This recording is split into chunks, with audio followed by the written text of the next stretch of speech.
diolch diolch am y gwahoddiad am y cyfle i siarad am hanes Iddewig yn Hyglydd Cymru. Thank you very much for the invitation, and I'll keep this in English because I'm aware there's some non-Welsh speakers. Maybe in the future I'll do it entirely in Welsh, we shall see.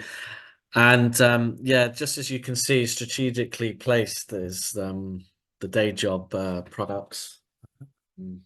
My two versions of my Kubrick book. So if you can squeeze that into your seminar, there is a connection with Wales.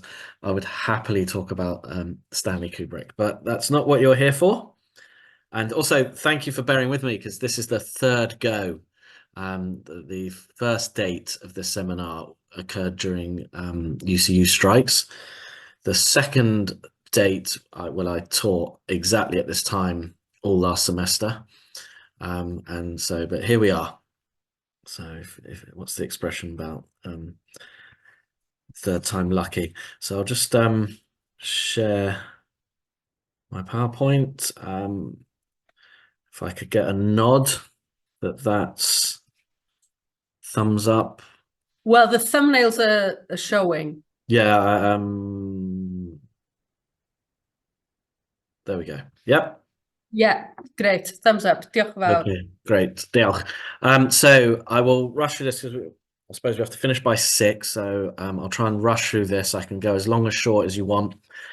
I've got 38 slides, and that doesn't even cover a quarter of it. But don't worry, I'm not going to do all 38, and there's very little text. So just to give you a bit of background, well, I'm a Londoner. I'm Jewish, and I trained in history despite the film studies diversion. And I became interested in the topic of local Jewish history when I lived in Aberdeen for 2 years, above the synagogue there. I was its main source of income for 2 years, and in an airing cupboard in the synagogue I discovered almost the entire set of their records, minutes, etc. And when you're a historian and you discover A, something that hasn't been written about, and B, that there's a surviving archive, well, it doesn't matter what I was teaching American history at the time.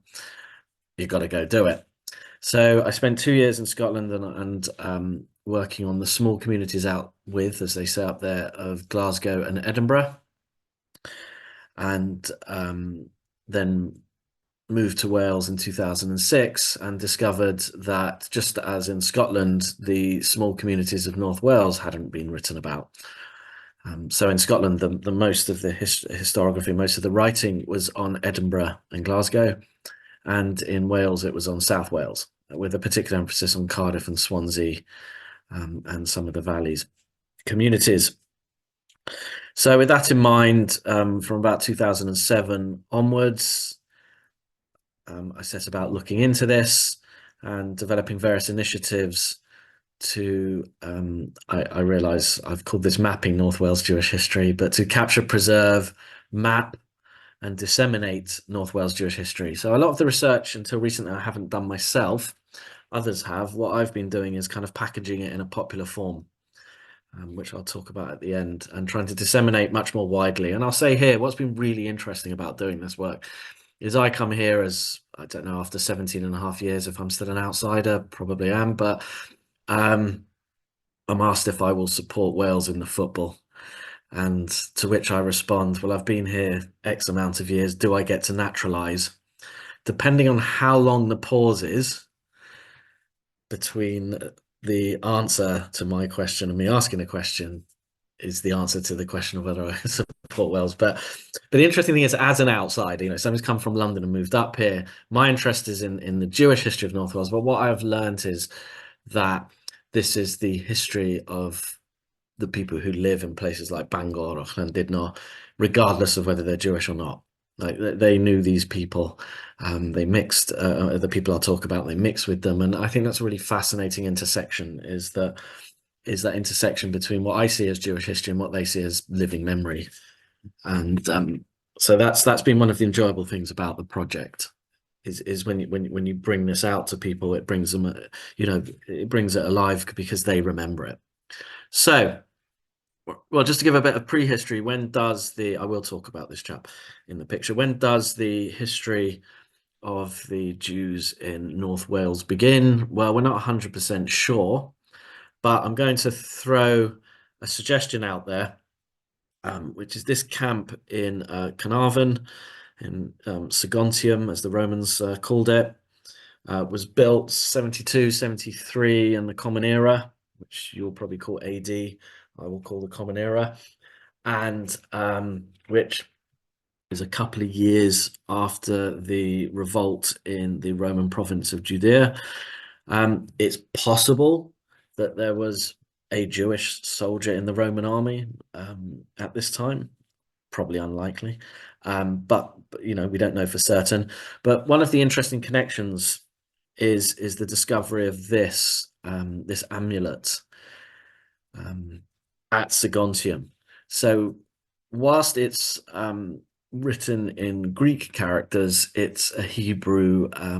It's a prayer is the wrong word. I can't think of the word right now. It's you know, when you ward off an evil spirit. I can't think of what the word is. Don't know it in Welsh, and I can't remember it in English. If I remember it in one language, I'll say it. So this amulet was discovered at Saguntium, which was built 72, 73. And someone's put in the chat. Let's see if they can help me out. A charm. Yeah, it could be a charm. Not the word I'm looking for, but that kind of thing. Thank you, Rita. So this was discovered at Saguntium shortly after the Jewish revolt in Judea against the Romans, and it suggests one of three possible things, or all three. Like I said, maybe a Jewish soldier bought it with them. Again, no evidence either way. Secondly, maybe it's a spoil of war from a soldier who may have served in Judea. Or thirdly, as the authors of the article, the one article I've read that has discussed this in detail, is it shows the wide influence of Jewishness in the Roman world, as well as Greek Jewish culture in the Roman world. So, but it's the first kind of solid piece of evidence we have of any connection of something Jewish to North Wales. I mean, if a Jewish soldier did bring it with them, or any soldier from that part of the world, I doubt they would have wanted to stay very long, given the climate of Northwest Wales. Always amazes me, you know, the Romans probably arrived here and they stayed in Britain a long time. You thought they would have wanted to move back towards warmer climes. So this is the first connection. And again, there's no firm evidence anyway, other than we know this thing is here, but we don't know how it got here. Well, we do. It came with the Romans, but we don't know. We can't say anything more about it. So there's a big leap now where we don't know if there were Jews in Britain until I will use Britain or England, not in any political sense, but for want of a better descriptor for you know, what was, or Wales, what was there, you know, prior to some sense of statehood. But so the first evidence we have of anything connecting Jews up until the medieval period is of probably Jews, individual Jews, maybe a family, probably no more, in these different places, as you can see, in North Wales. I mean, not all of them are in North Wales. We can ignore Monmouthshire and Pembrokeshire. We can debate whether Merioneth is North Wales. I suppose it is, yeah. Machynlleth to Aberystwyth is the line, right? So if you ignore the column on the right, and we can see that there's some evidence of, well, according to Cecil Roth anyway, in his History of the Jews of England, some evidence of Jewishness, although of Jewish settlement, although it's by no means certain. Now, the interesting thing is, you look at number 6, towns from which Jews were excluded prior to 1290. Well, it's an interesting piece of evidence to analyze here. These towns, when they were incorporated, these Edwardian boroughs were incorporated, they included clauses specifically excluding Jews, right? So there's two ways to interpret that. One, they excluded Jews because there were Jews there. Well, but two, well, you know what? It was a highly anti-Jewish climate. You know, if you remember this, Catholic Britain and Catholic Wales. So having an anti-Jewish clause would just make sense in that climate, regardless of when the Jews were there or not, like as a preemptive measure. And we know this because, and I'll talk about this a bit more, in 1290, the Jews were formally expelled from I'll say England, but that included Wales as well. And the borough Bala was set up after that date. So its charter, actually, I think is 1325. It's definitely in the 14th century, includes that clause when technically, legally, there shouldn't have been any Jews there anyway. So it kind of suggests they just sort of repurpose the same legislation every time they set up a new Edwardian borough.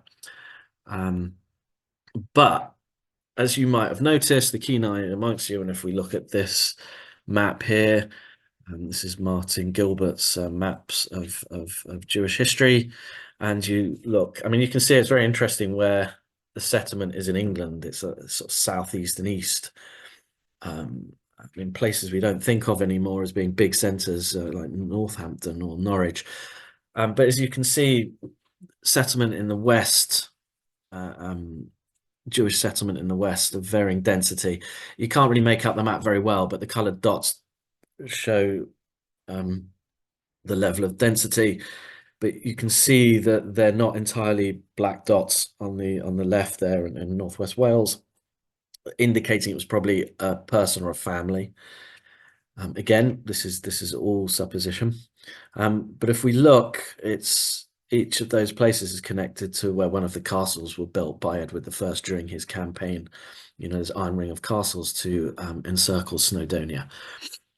So what we can infer from that, there is definitely a link between those Jews that were in these places and the castle construction program, probably acting as financial middlemen and raising and providing loans, taxation, that kind of thing, because that was the reason why Jews were let into England in the first place following the Norman conquest in 1066, is to first service those financial middlemen, not least because of the Christian ban on usury, on money lending.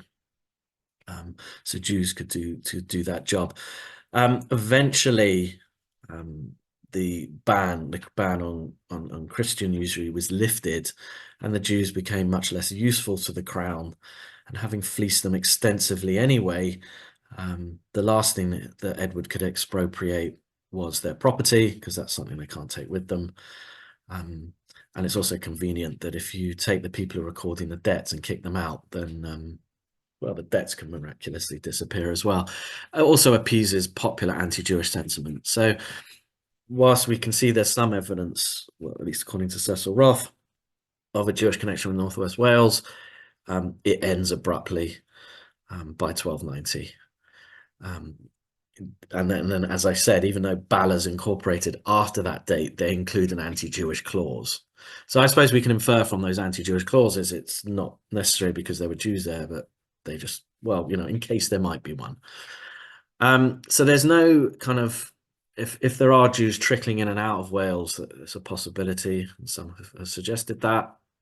By the way, I'll just so here's something from an 1891, and it's there's also the bottom bit that stated that Jews were not permitted to reside in the borough of Carnarvon. So that's part of the clause of incorporation when Carnarvon was set up. So we see no significant Jewish presence. I mean, if there are individuals, there'll be one or two here or there. And we see, I mean, Jews aren't formally readmitted to Britain until 1656 under Oliver Cromwell, and primarily Sephardi Jews in London. And again, if there is any Jewish presence sort of prior to the early 19th century, it will be an individual or a traveller and probably hasn't left any imprint. But the dates I give you here are of the establishment of formal congregations across, as you can see, the North Wales coast, pretty much.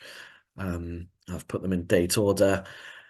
And these communities are established as part of that vast migration from Eastern Central Europe, particularly from the Russian Empire, westwards. There were multiple reasons for that. One, the West is industrializing, Russia is not. So there's more opportunities. As a result of that, transportation becomes cheaper. Steamships from the continent, and then railway across the UK becomes much cheaper, so therefore it's easier to access. People seek a better life in the West. Other reasons are it's not a particularly nice place to live in the Russian Empire in the late 19th, early 20th century. Russian anti-Semitism, conscription in the Tsar's army, pogroms. So there's lots of push and pull factors. And then there's the old chestnut of those Jews who arrived in the UK thinking it was New York, where an unscrupulous boat captain told them that Hull was in fact New York. So they got off the boat and got a rude surprise. My ancestors on one side got off the boat in Hull. But as we like to pride ourselves that we're smart people, I will take that just as a convenient myth. My theory is if you haven't been on a boat before and you've been on a boat for several days, you're probably desperate to get off.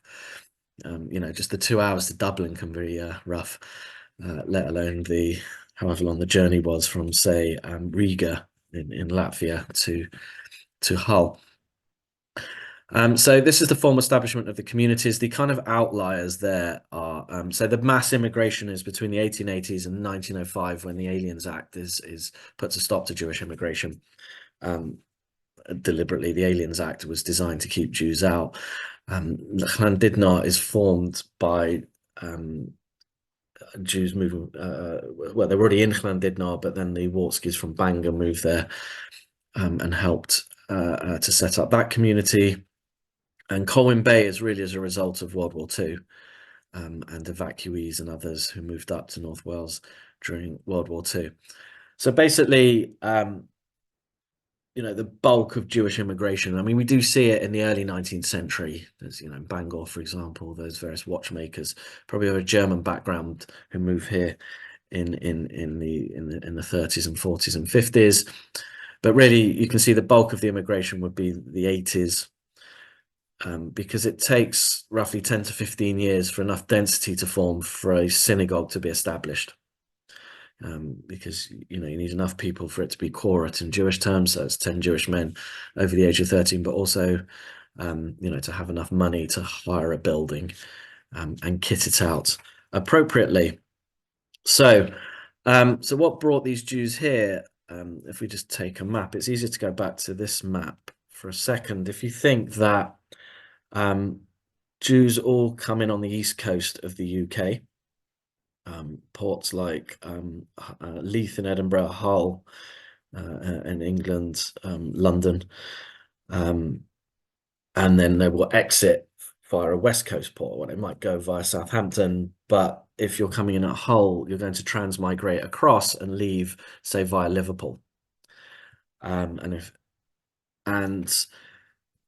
So part of what takes Jews towards Wales is that transmigration across to the west, but also because they arrive in places where there's lots of other people who do what they do.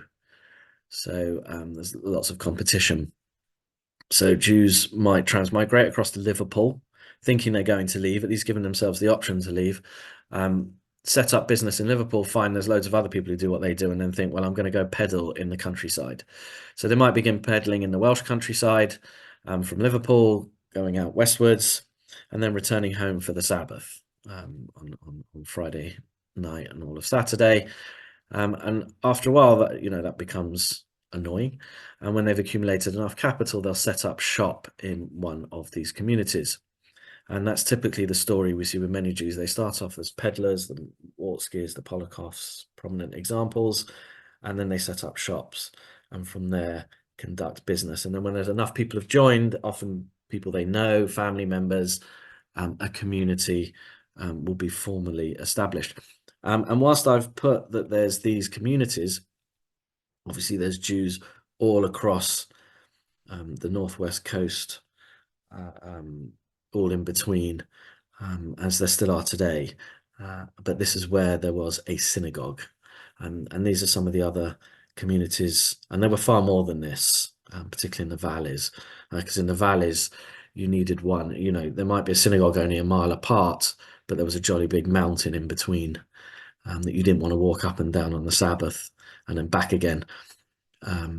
So that's why you get this proliferation of communities in the valleys. This map doesn't quite represent it. So here's some images of peddlers. If you haven't seen the film Solomon and Gaynor, or Solomon and Gaynor, then I really recommend it. It's a film that I keep watching and keep enjoying. And it's a kind of Romeo and Juliet story set in the 1911 Tredegar riots, but it gives that sense of a peddling Jewish family who've just recently arrived in the area and the role they would play in the local economy. So just to give you some sense of what people did when they got there. So I've given you where they came from, Russia, Poland, where they ended up, where they came in, why they've left, and then now I'll talk why they ended up in Wales, and then I'll talk more specifically about some of the families and some of the mapping that we've done, or the capturing and preserving, and what people did when they got here. And I've got loads of these examples, so I'll kind of sort of rush through these. So one of the prominent families in Northwest Wales is the Polakofs. The Polakofs, as their name suggests, came from Poland, and the original name was Polyakov. Allegedly got changed by an immigration officer when they came in. Now, interestingly, they started off in Holyhead, which is the picture on the top right, and they started to spread eastwards and southwards on the mainland, and had stores in. So in the middle photo at the top is Polakov's of Pwllheli, and on the left that's Polakov's of Bangor, which was their main sort of big store. And here you can see some adverts and stuff that we've gleaned from the press. And then there was also, there were two branches of the Polakovs. There was Philip Polakov and there was Solomon Polakov, and just a couple of nice little connections. So the Polakovs name on that shop, that still survives in Pwllheli. That's one of the few extant traces of any Jewish history, even though the shop isn't owned by the family anymore. In Holyhead, the sign was rescued. The S. Polakov sign, or the Polakov sign, was rescued and is displayed in the Market Hall and Anglesey library there, Holyhead Library, and it's worth a visit because they've got a nice display, nice job that they've done there. And then the Polakovs in Bangor, it became Iceland and then Peacocks and is now empty, but it's been redeveloped as T. Polakov House.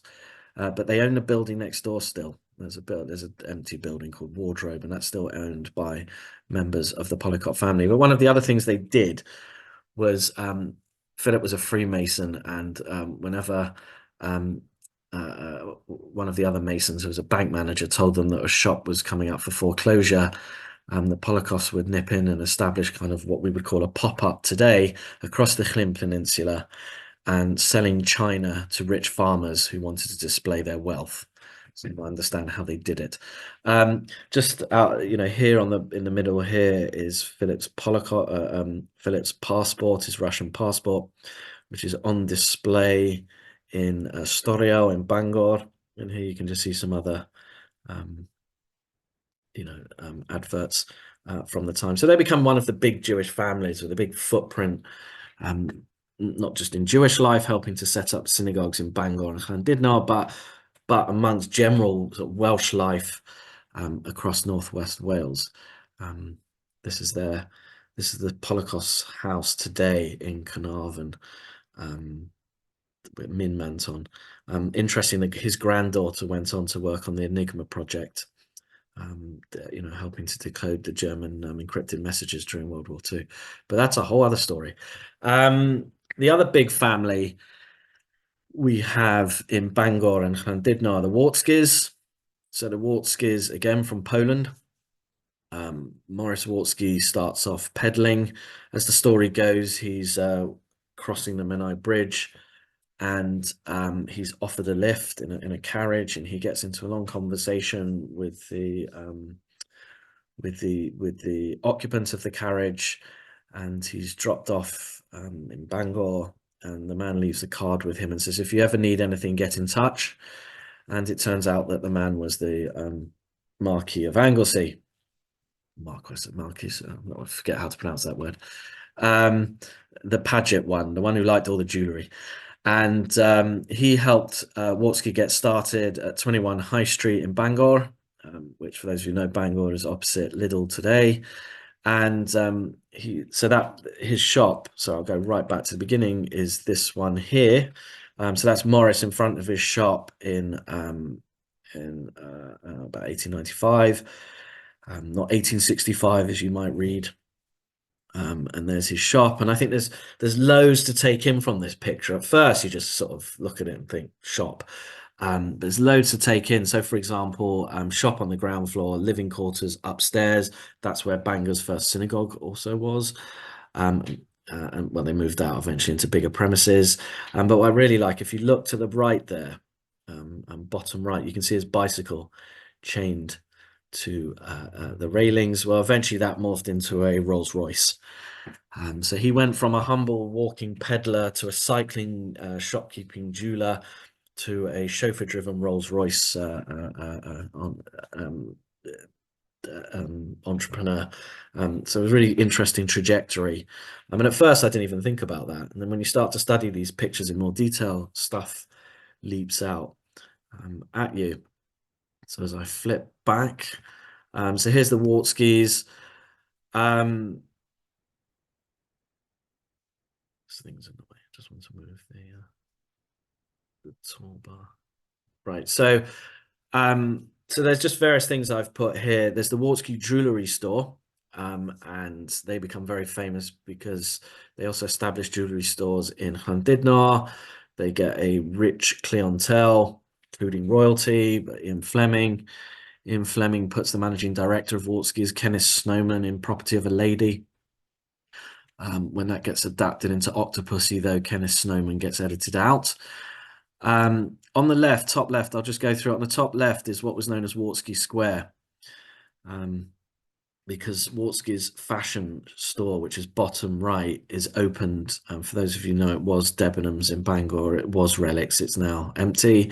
And so this big fashion store is opened. The big rival to Polakoff's.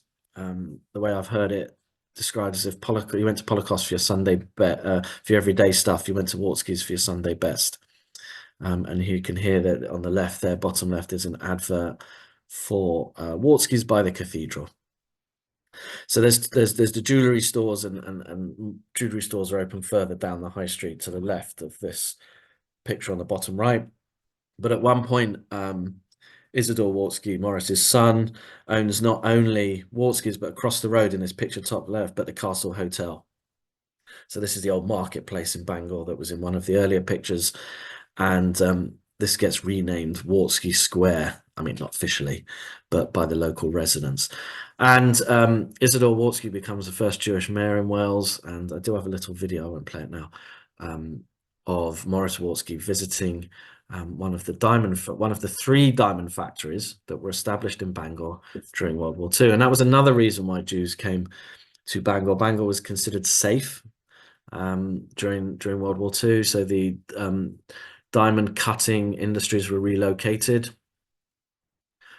and that brought in Jewish immigrants, particularly from the Netherlands, such as Henrik Lek, whose son Carol Lek stayed on, became a well-known local artist. Henrik was also an artist. And in this video, we see Isidore visiting the diamond cutting factories in one of the diamond cutting factories during World War II. So well, you're going to see that I'll play the video now anyway.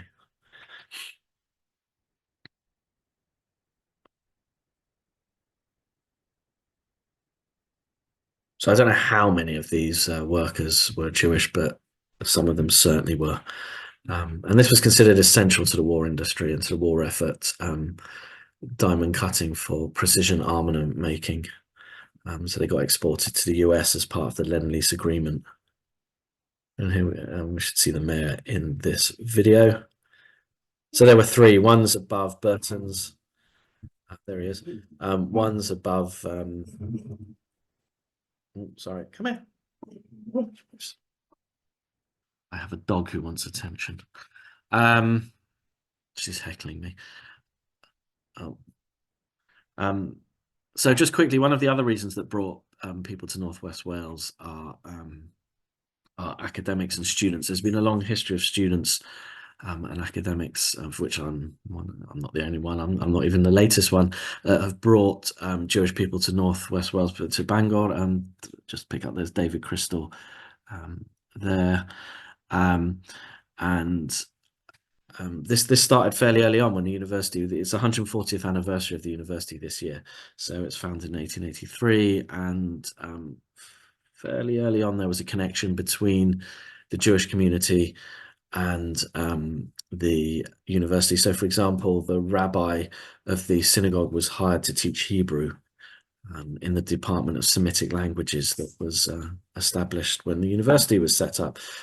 I'll quickly flick through this, just to give time for some questions.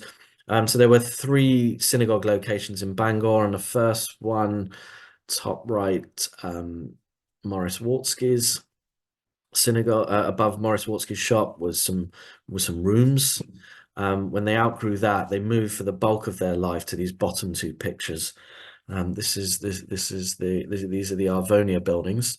Obviously, they didn't have the whole thing. They just had rooms rented along with other in the premises. And so this remains. So Morris Wartsky's premises were used very briefly, then the synagogue, then the Arvonia buildings until the 50s. And then they relocated to a porch in this building, Tabernacle Chapel on Garth Road. The synagogue then wound up because declining numbers. And so this is the Arvonia building shortly before demolition. And even in this state, it's still better than what they put there today, if anyone knows what I'm talking about. Sound like Prince Charles now.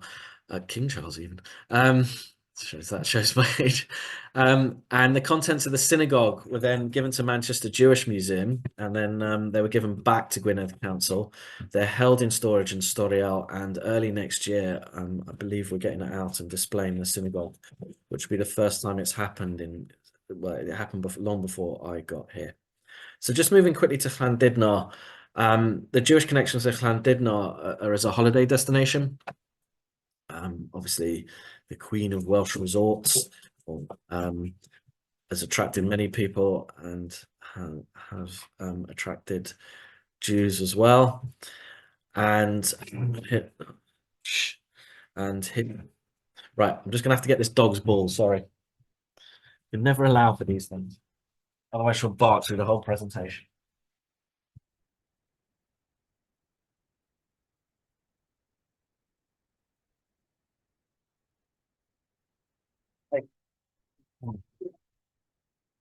There we go. Sorry.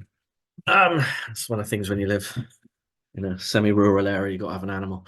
One that you can take outside. So Jewish people were already visiting Llandudno, and so this industry of kosher accommodation sprung up. Here are adverts from the Jewish Chronicle you can see from various years, and people began to move there, obviously, to set up businesses, of which this kosher accommodation was one example. And this led to the establishment of a synagogue in Llandudno in 1909, which initially was above the Masonic, was in the Masonic Hall on Upper Mostyn Street. If those of you familiar with the building, you see there's pentacles. People think they're Jewish stars, but they're not. These are 5-pointed stars. These are Masonic stars. During World War II, the community swells because of influx of evacuees, people escaping London. Part of my family did that during World War II, I learned recently. So clearly all roads lead to Llandudno. And, but others were relocated as part of essential wartime ministries. And they had rooms in this church here, next to the town hall. And then eventually by 1948, they opened, I wouldn't say purpose-built because very few purpose-built synagogues, there was none in North Wales, but they renovated this house on Church Walks. Here's the exterior, on the right, the interior, the sanctuary, and here's an artist's rendition on the bottom there. Olwen Hughes did these drawings of the synagogues of North Wales. And here's some example of businesses: Progressive Furnishing Company, Oriental Stores. Again, some of this fascia of this store is still evident. I mean, the groundwork is, and the sign, and not the sign because they've covered it up, but where it says gifts on the inside, some of that is still evident today. So there's very little extant trace. So that's part of what this project is to do. Is a couple of things. Is to render visible what's kind of invisible, to show you the sort of Jewish history that's right there in front of your eyes, or any history that's right there in front of your eyes. You just have to look a little bit harder. It's not so obvious as a monument or a church. But secondly, also as our high streets changed, to show how those high streets were built up before that history is forgotten. So, for example, in Bangor, there's as there is in Llandudno, there's a Burton's. That's the diamond factory was on the first floor of Burton's in Bangor. And the only thing that remains is obviously the distinctive Art Deco architecture that Burton insisted on, and that was designed by his in-house architect. But the place is called T. Burton House. There'll be a generation who won't know why it's called that. So it's to sort of render that visible. Well, why is that called Burton House? Well, what is the story of Burton's? So it's part of sort of surfacing the story of both national and local Jewish chains to North Wales history, particularly with a focus on the High Street. Here's some pictures of the synagogue consecration in 1948. Chief Rabbi came up to give an address. Wartski's opened at one point 3 stores in Llandudno. Here you can see the exteriors. And I haven't yet updated with a picture, but they eventually opened a branch in London, and that's the only one that survives. And it's still called Wartski's of Llandudno. You can see in the middle, sorry, forgive the barking. Bottom right are the tiles are still there in the goldsmiths, jewelers in Llandudno. And the interior is still the same. They kept the interior furnishings. So I could go on. I will. It's 22. I'll have another 5 minutes, and I'll leave time for questions. I presume that's the a Treven. Yeah, that's the order. Blairman's another sort of antiques that started off in Llandudno, and then eventually moved, but started off there. They started off by selling what Jewish people call tchotchkes on the pier to tourists. Tchotchkes would be tat to tourists, and they discovered on the pier the bigger the thing, the more it sold. And there's a picture. The reason I've put that in is Blairman's shop at this bottom left picture is evident here. It's the Fountain Cafe today. It's just little Angela Buxton, one of the first female Wimbledon champions, or a Wimbledon champion. One of the first Jewish ones was discovered playing tennis in Llanros. So there's a Llandudno connection. Oh, just another connection, Gurrich Castle, which obviously made famous because of I'm a Celebrity, Get Me Out of Here.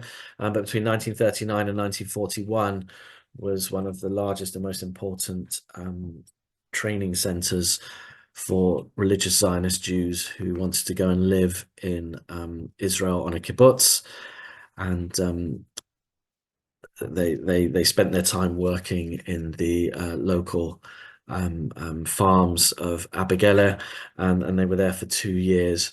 And I always found it interesting that Wales was the training ground for a life in Israel. I just think for about 1 month of the year, the Welsh climate is probably close to anything that happens in Israel, and after that, they're in for a rude shock. So Llandudno is still popular today. So the synagogue functions as a tourist as holiday homes for visiting Haredim, who you'll see now all across the North Wales coast, and they used to visit other places, Bangor, Aberystwyth. So there's still that connection today. So what I've been doing is under this project is turning this into something called Walking Jewish History, where we took he was here earlier. So he probably hates this photo by now. I don't know if Kai's still with us. I think he had to leave. We can no, he's not there. Shame. Can embarrass him. So Kai was my student who did a PhD, which he turned into this book, The Jews of Wales: A History. It's still the only and best book about there's others. There's never been a better time to research and read about Jewish history, but this is the only one that covers the totality of Wales. And because this is an academic book that's quite expensive, as academic books are, we've been taking this history and popularizing it, because no one will read it, and with the help of various partners, such as university funding, Llandudno Museum and Art Gallery in this chap in the middle there, Gareth Roberts from Menta Fachwen. It's a Walk and Discover project, and we've been turning these into bilingual talks, walks, museum panels, and maps. So we have these paper maps where you can do self-guided walks around Bangor. There's loads more places of interest than I've talked about here. I haven't got time. I'm just sort of rushing through it. We did have an app. You can still download. It's free, but we only got Bangor on there because the developer sold the technology. Here's Llandudno. If you want, you can listen to me do an audio tour as you walk around Llandudno. There's a small fee for that. That's the platforms how they monetize it. But you can hear me telling you about Llandudno's Jewish history. We've just completed Anglesey.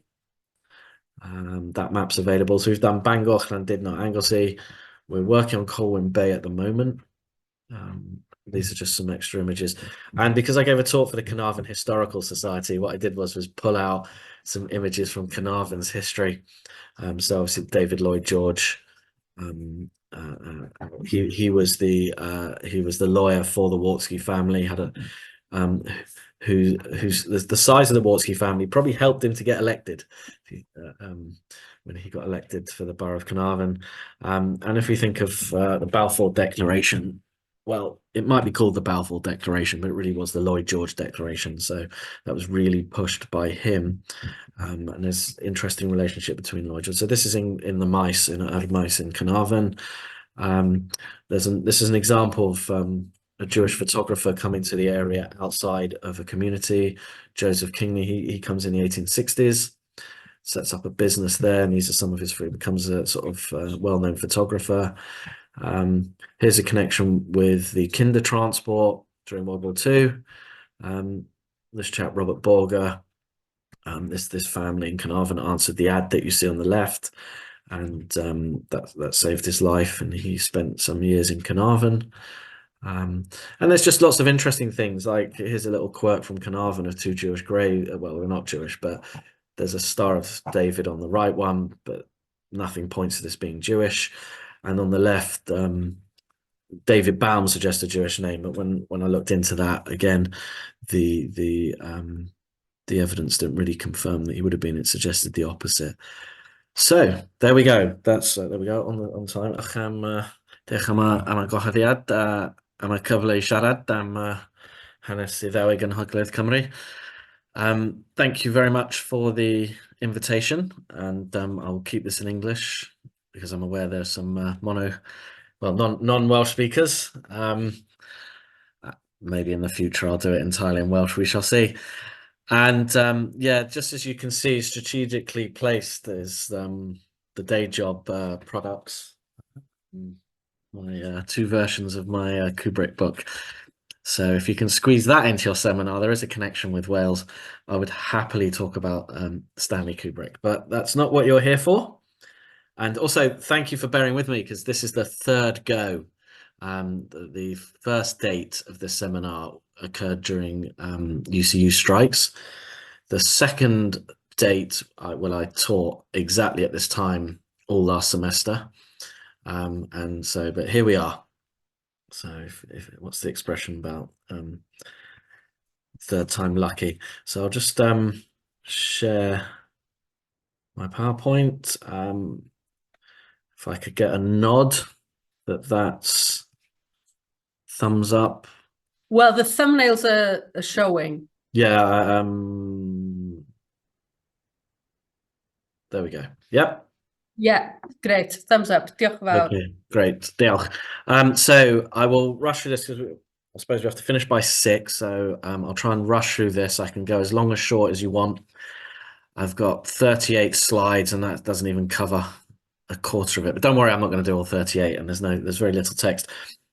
So just to give you a bit of background, well, I'm a Londoner, I'm Jewish, and I trained in history despite the film studies diversion.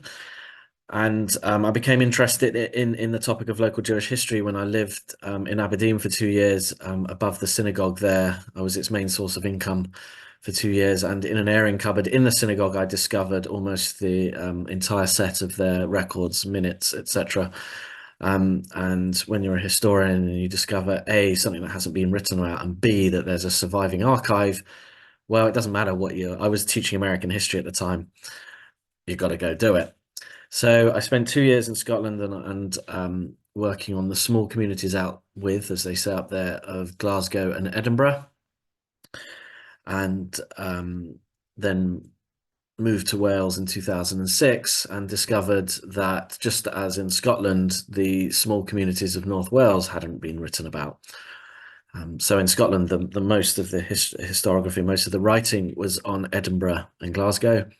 And in Wales, it was on South Wales, with a particular emphasis on Cardiff and Swansea and some of the valleys communities. So with that in mind, from about 2007 onwards, I set about looking into this and developing various initiatives to, I realize I've called this mapping North Wales Jewish history, but to capture, preserve, map, and disseminate North Wales Jewish history. So a lot of the research until recently I haven't done myself, others have. What I've been doing is kind of packaging it in a popular form, which I'll talk about at the end, and trying to disseminate much more widely. And I'll say here, what's been really interesting about doing this work is I come here as, I don't know, after 17 and a half years, if I'm still an outsider, probably am, but I'm asked if I will support Wales in the football. And to which I respond, well, I've been here X amount of years. Do I get to naturalize? Depending on how long the pause is between the answer to my question and me asking a question is the answer to the question of whether I support Wales. But the interesting thing is, as an outsider, someone's come from London and moved up here. My interest is in the Jewish history of North Wales. But what I've learned is that this is the history of the people who live in places like Bangor or Llandudno, regardless of whether they're Jewish or not. Like they knew these people, they mixed. The people I'll talk about, they mix with them, and I think that's a really fascinating intersection. Is that intersection between what I see as Jewish history and what they see as living memory, and so that's been one of the enjoyable things about the project. Is when you bring this out to people, it brings them, it brings it alive because they remember it. So, well, just to give a bit of prehistory, I will talk about this chap in the picture. When does the history of the Jews in North Wales begin? Well, we're not 100% sure, but I'm going to throw a suggestion out there, which is this camp in Carnarvon, in Saguntium, as the Romans called it, was built 72, 73 in the Common Era, which you'll probably call AD. I will call the Common Era, and which is a couple of years after the revolt in the Roman province of Judea. It's possible that there was a Jewish soldier in the Roman army at this time. Probably unlikely, but we don't know for certain. But one of the interesting connections is the discovery of this amulet at Saguntium. So whilst it's written in Greek characters, it's a Hebrew, it's a prayer is the wrong word. I can't think of the word right now. It's when you ward off an evil spirit. I can't think of what the word is. Don't know it in Welsh and I can't remember it in English. If I remember it in one language, I'll say it. So this amulet was discovered at Saguntium, which was built 72, 73. And someone's put in the chat, let's see if they can help me out. A charm. Yeah, it could be a charm. Not the word I'm looking for, but that kind of thing. Thank you, Rita. So this was discovered at Saguntium shortly after the Jewish revolt in Judea against the Romans, and it suggests one of three possible things, or all three. Like I said, maybe a Jewish soldier bought it with them. Again, no evidence either way. Secondly, maybe it's a spoil of war from a soldier who may have served in Judea. Or thirdly, as the authors of the article, the one article I've read that has discussed this in detail, is it shows the wide influence of Jewishness in the Roman world, as well as Greek Jewish culture in the Roman world. So, but it's the first kind of solid piece of evidence we have of any connection of something Jewish to North Wales. I mean, if a Jewish soldier did bring it with them, or any soldier from that part of the world, I doubt they would have wanted to stay very long, given the climate of Northwest Wales. Always amazes me, you know, the Romans probably arrived here and they stayed in Britain a long time. You thought they would have wanted to move back towards warmer climes. So this is the first connection. And again, there's no firm evidence anyway, other than we know this thing is here, but we don't know how it got here. Well, we do, it came with the Romans, but we don't know, we can't say anything more about it. So there's a big leap now where we don't know if there were Jews in Britain until I will use Britain or England, not in any political sense, but for want of a better descriptor for you know, what was, or Wales, what was there, you know, prior to some sense of statehood. But so the first evidence we have of anything connecting Jews up until the medieval period is of probably Jews, individual Jews, maybe a family, probably no more, in these different places, as you can see in North Wales. I mean, not all of them are in North Wales. We can ignore Monmouthshire and Pembrokeshire. We can debate whether Merioneth is North Wales. I suppose it is, yeah. Machynlleth to Aberystwyth is the line, right? So if you ignore the column on the right, and we can see that there's some evidence of, well, according to Cecil Roth anyway, in his History of the Jews of England, some evidence of Jewishness, although of Jewish settlement, although it's by no means certain. Now, the interesting thing is, you look at number 6, towns from which Jews were excluded prior to 1290. Well, it's an interesting piece of evidence to analyze here. These towns, when they were incorporated, these Edwardian boroughs were incorporated, they included clauses specifically excluding Jews, right? So there's two ways to interpret that. One, they excluded Jews because there were Jews there. But two, well, you know what? It was a highly anti-Jewish climate. You know, remember this, Catholic Britain and Catholic Wales. So, you know, having an anti-Jewish clause would just make sense in that climate, regardless of when the Jews were there or not, like as a preemptive measure. And we know this because, and I'll talk about this a bit more, in 1290, the Jews were formally expelled from I'll say England, but that included Wales as well. And the borough Bala was set up after that date. So its charter, actually, I think, is 1325. It's definitely in the 14th century, includes that clause, when technically, legally, there shouldn't have been any Jews there anyway. So it kind of suggests they just sort of repurpose the same legislation every time they set up a new Edwardian borough. But as you might have noticed, the keen eye amongst you, and if we look at this map here, this is Martin Gilbert's maps of Jewish history, and you look, I mean, you can see it's very interesting where the settlement is in England. It's a sort of southeast and east, in places we don't think of anymore as being big centres like Northampton or Norwich. But as you can see, settlement in the West, Jewish settlement in the West of varying density. You can't really make out the map very well, but the coloured dots show the level of density. But you can see that they're not entirely black dots on the left there in Northwest Wales, indicating it was probably a person or a family. Again, this is all supposition. But if we look, it's each of those places is connected to where one of the castles were built by Edward I during his campaign. You know, there's Iron Ring of castles to encircle Snowdonia. So what we can infer from that, there is definitely a link between those Jews that were in these places and the castle construction program, probably acting as financial middlemen and raising and providing loans, taxation, that kind of thing, because that was the reason why Jews were let into England in the first place following the Norman conquest in 1066.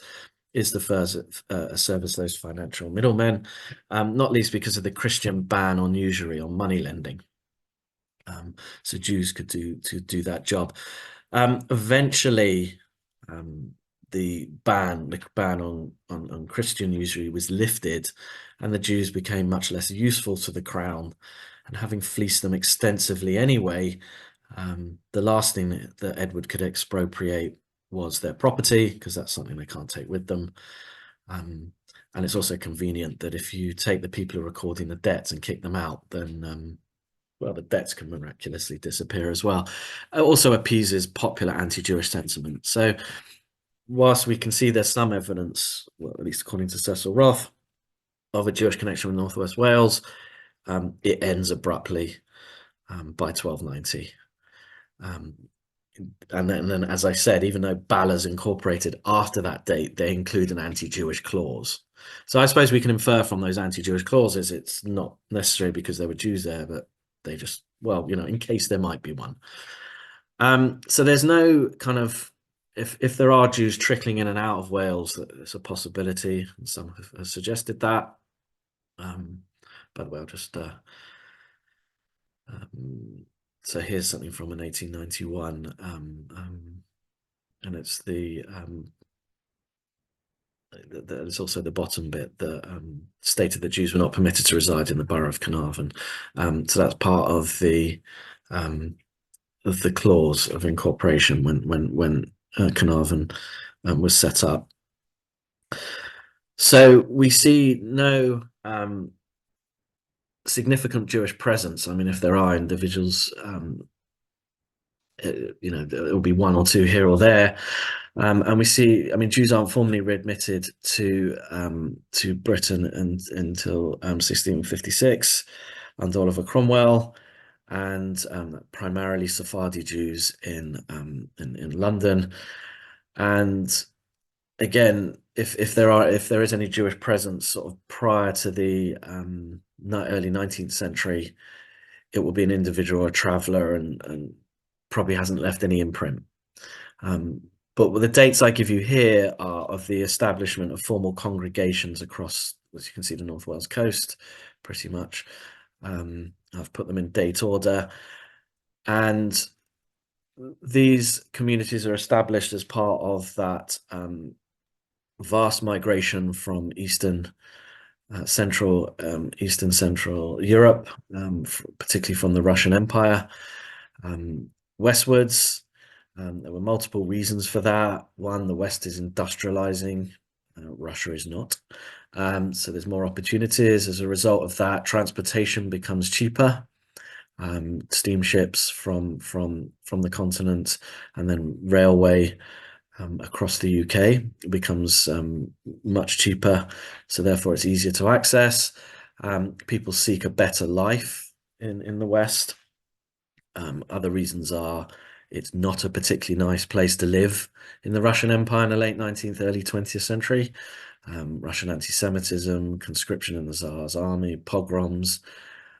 So there's lots of push and pull factors.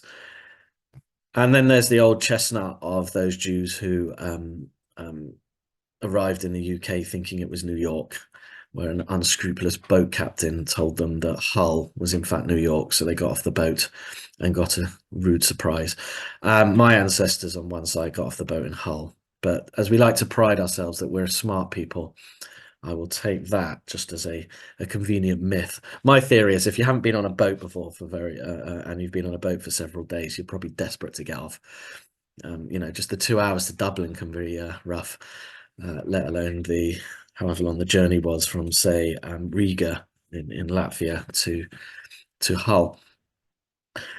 So this is the formal establishment of the communities. The kind of outliers there are, so the mass immigration is between the 1880s and 1905 when the Aliens Act is puts a stop to Jewish immigration. Deliberately, the Aliens Act was designed to keep Jews out. Llandudno is formed by Jews moving, well, they're already in Llandudno, but then the Wartskis from Bangor moved there and helped to set up that community. And Colwyn Bay is really as a result of World War II and evacuees and others who moved up to North Wales during World War II.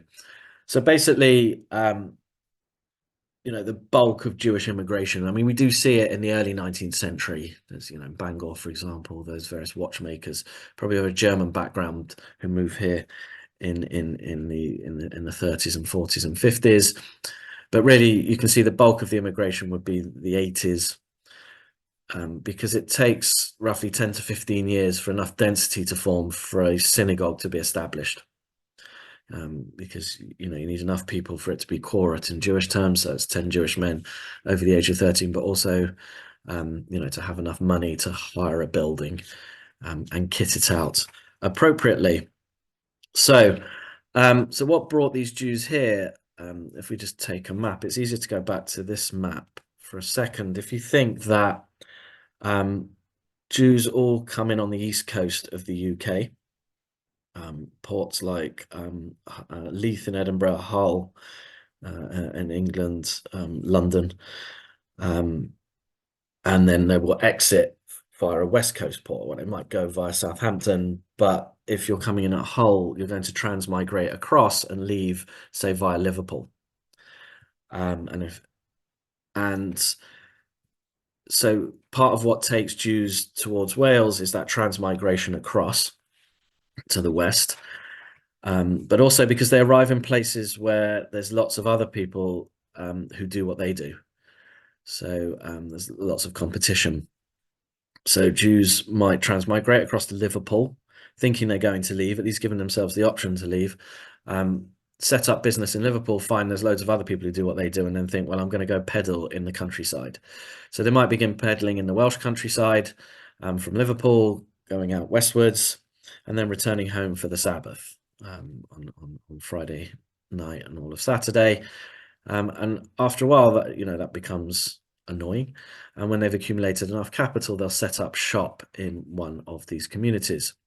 And that's typically the story we see with many Jews. They start off as peddlers, the Wartskis, the Polakoffs, prominent examples, and then they set up shops and from there conduct business. And then when there's enough people have joined, often people they know, family members, a community will be formally established. And whilst I've put that there's these communities, obviously there's Jews all across the northwest coast, all in between, as there still are today. But this is where there was a synagogue. And these are some of the other communities. And there were far more than this, particularly in the valleys.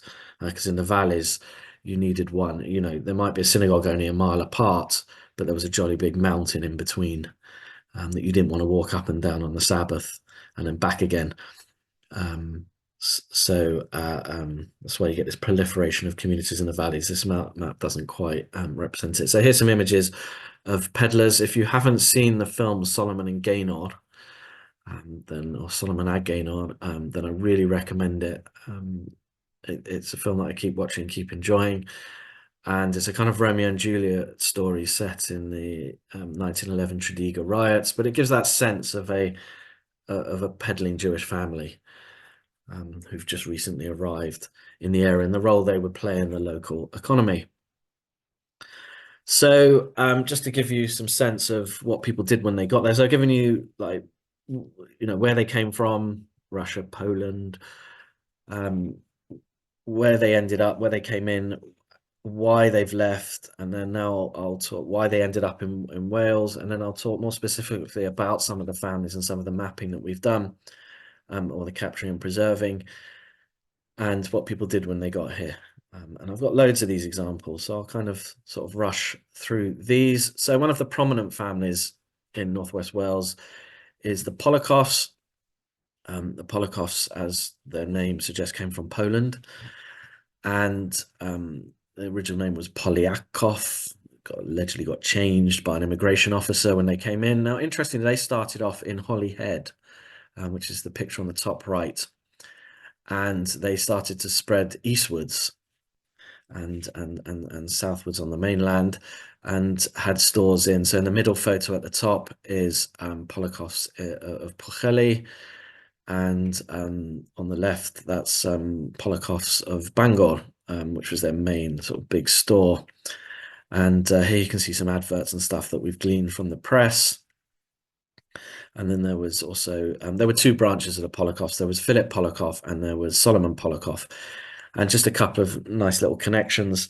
So the Poliakoffs name on that shop that still survives in Pwllheli. That's one of the few extant traces of any Jewish history, even though the shop isn't owned by the family anymore. In Holyhead, the sign was rescued. The S. Poliakoff sign, or the Poliakoff sign, was rescued and is displayed in the Market Hall and Anglesey library there, Holyhead Library, and it's worth a visit because they've got a nice display, nice job that they've done there. And then the Poliakoffs in Bangor, it became Iceland and then Peacocks and is now empty, but it's been redeveloped as T. Poliakoff House. But they own the building next door still. There's an empty building called Wardrobe, and that's still owned by members of the Poliakoff family. But one of the other things they did was Philip was a Freemason, and whenever one of the other Masons, who was a bank manager, told them that a shop was coming up for foreclosure, the Poliakoffs would nip in and establish kind of what we would call a pop-up today across the Llyn Peninsula, and selling china to rich farmers who wanted to display their wealth. So I understand how they did it. Just here in the middle here is Philip's Philip's passport, his Russian passport, which is on display in Storiel in Bangor. And here you can just see some other, adverts from the time. So they become one of the big Jewish families with a big footprint, not just in Jewish life, helping to set up synagogues in Bangor and Llandudno, but amongst general sort of Welsh life across Northwest Wales. This is the Poliakoff's house today in Carnarvon, Min Manton. Interesting that his granddaughter went on to work on the Enigma project, helping to decode the German encrypted messages during World War II. But that's a whole other story. The other big family we have in Bangor and Llandudno are the Wartskis. So the Wartskis, again from Poland. Morris Wartsky starts off peddling. As the story goes, he's crossing the Menai Bridge, and he's offered a lift in a carriage, and he gets into a long conversation with the occupants of the carriage, and he's dropped off in Bangor, and the man leaves a card with him and says, if you ever need anything, get in touch. And it turns out that the man was the Marquis of Anglesey. Marquis, I forget how to pronounce that word. The Paget one, the one who liked all the jewellery. And he helped Wartsky get started at 21 High Street in Bangor, which, for those of you who know, Bangor is opposite Lidl today. And his shop, so I'll go right back to the beginning, is this one here. So that's Morris in front of his shop in about 1895, not 1865 as you might read. And there's his shop, and I think there's loads to take in from this picture. At first you just sort of look at it and think shop, But there's loads to take in. So, for example, shop on the ground floor, living quarters upstairs. That's where Bangor's first synagogue also was. Um, and well, they moved out eventually into bigger premises. But what I really like, if you look to the right there, bottom right, you can see his bicycle chained to the railings. Well, eventually that morphed into a Rolls Royce. So he went from a humble walking peddler to a cycling shopkeeping jeweler to a chauffeur-driven Rolls-Royce entrepreneur. So it was a really interesting trajectory. I mean, at first I didn't even think about that, and then when you start to study these pictures in more detail, stuff leaps out at you. So as I flip back, so here's the Wartskis. This thing's in the way. I just want to move the toolbar. Right. So there's just various things I've put here. There's the Wartsky Jewelry Store, and they become very famous because they also establish jewelry stores in Llandudno. They get a rich clientele, including royalty. But Ian Fleming puts the managing director of Wartsky's, Kenneth Snowman, in Property of a Lady. When that gets adapted into Octopussy, though, Kenneth Snowman gets edited out. On the left, top left, I'll just go through it. On the top left is what was known as Wartsky Square, because Wartsky's fashion store, which is bottom right, is opened. For those of you who know, it was Debenhams in Bangor, it was Relics, it's now empty. And so this big fashion store is opened, the big rival to Polakoff's. The way I've heard it described as if you went to Polakoff's for your Sunday for your everyday stuff, you went to Wartsky's for your Sunday best. And you can hear that on the left there, bottom left, is an advert for Wartsky's by the cathedral. So there's the jewellery stores, and jewellery stores are open further down the high street to the left of this picture on the bottom right. But at one point, Isidore Wartsky, Morris's son, owns not only Wartsky's, but across the road in this picture top left, but the Castle Hotel. So this is the old marketplace in Bangor that was in one of the earlier pictures. And this gets renamed Wartsky Square. I mean, not officially, but by the local residents. And Isidore Wartsky becomes the first Jewish mayor in Wales. And I do have a little video, I won't play it now, of Morris Wartsky visiting one of the three diamond factories that were established in Bangor during World War II. And that was another reason why Jews came to Bangor. Bangor was considered safe during World War II. So the diamond cutting industries were relocated, and that brought in Jewish immigrants, particularly from the Netherlands, such as Henrik Lek, whose son Carol Lek stayed on, became a well-known local artist. Henrik was also an artist. And in this video, we see Isidore visiting the diamond cutting factories in one of the diamond cutting factories during World War II. So well, you're going to see that. I'll play the video now anyway.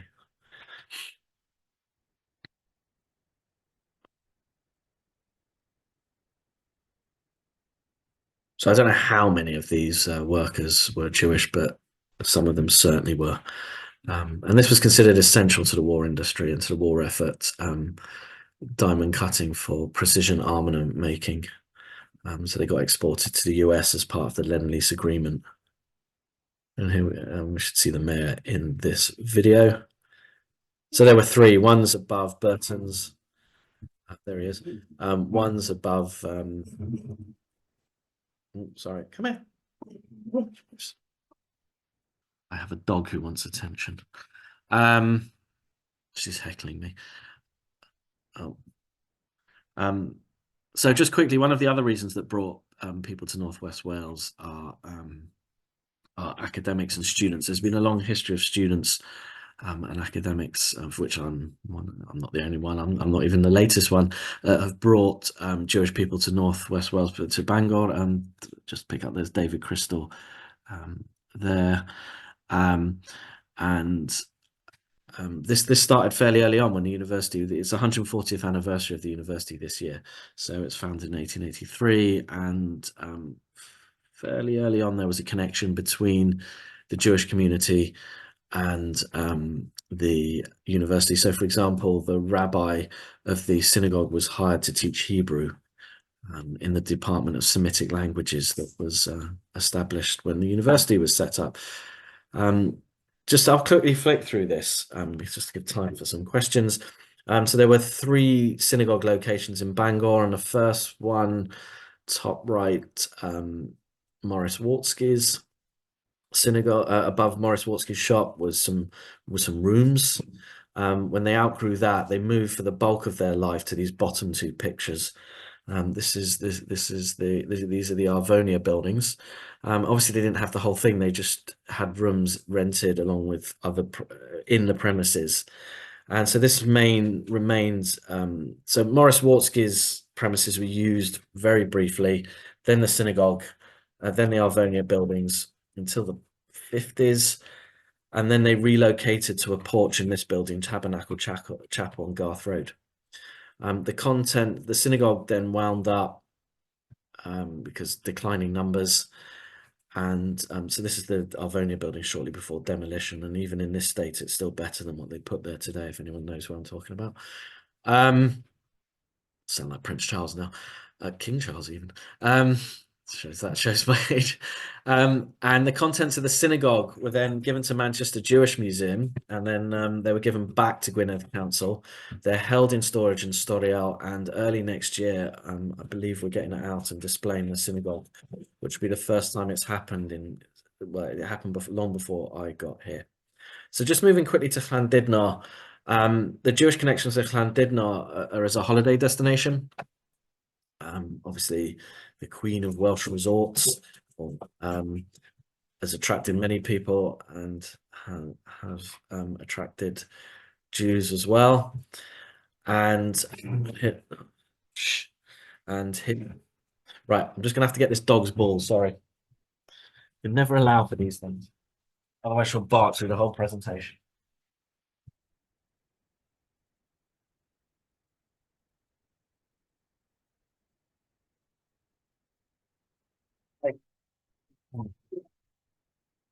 There we go. Sorry. It's one of the things when you live in a semi-rural area, you've got to have an animal. One that you can take outside. So Jewish people were already visiting Llandudno, and so this industry of kosher accommodation sprung up. Here are adverts from the Jewish Chronicle you can see from various years, and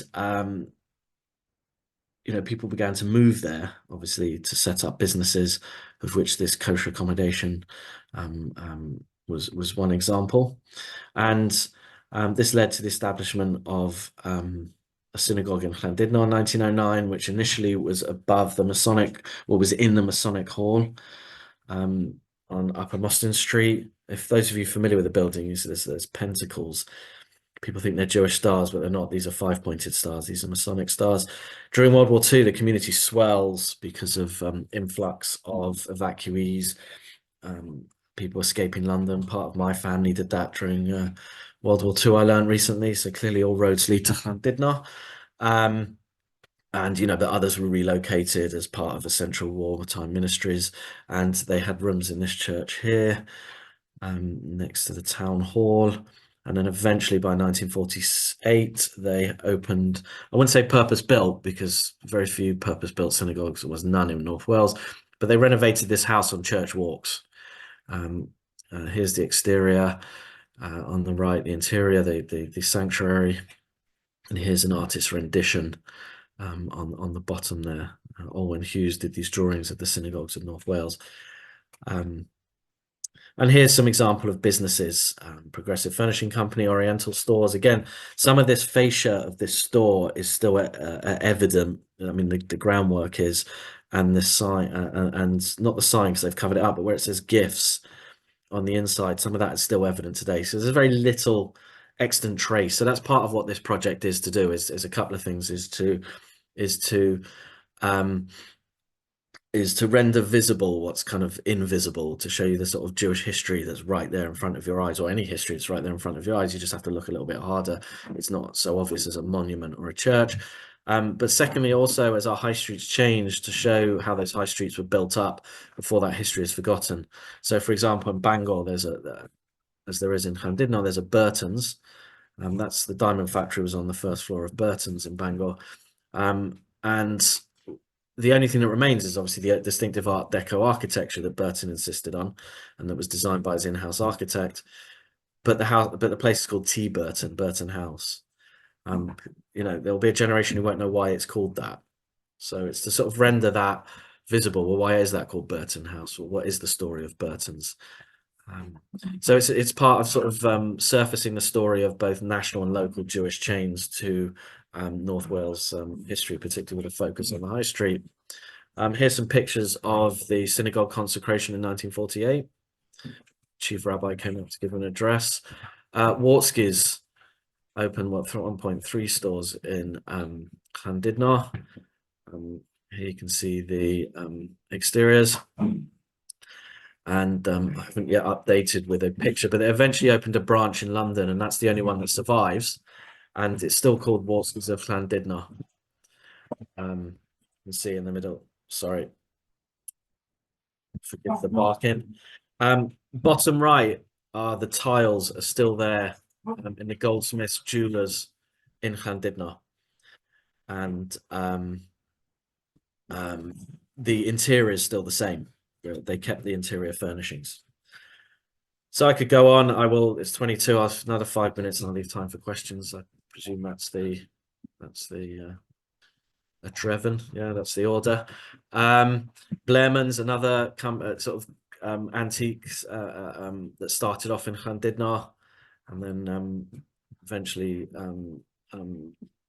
moved, but started off there. They started off by selling what Jewish people call tchotchkes on the pier to tourists. Tchotchkes would be tat to tourists, and they discovered on the pier the bigger the thing, the more it sold. And there's a picture. The reason I put that in is Blairman's shop at this bottom left picture is evident here. It's the Fountain Cafe today. It's just little Angela Buxton, one of the first female Wimbledon champions, or a Wimbledon champion. One of the first Jewish ones was discovered playing tennis in Llanros, so there's a Llandudno connection. Oh, just another connection, Gurech Castle, which obviously made famous because of I'm a Celebrity, Get Me Out of Here.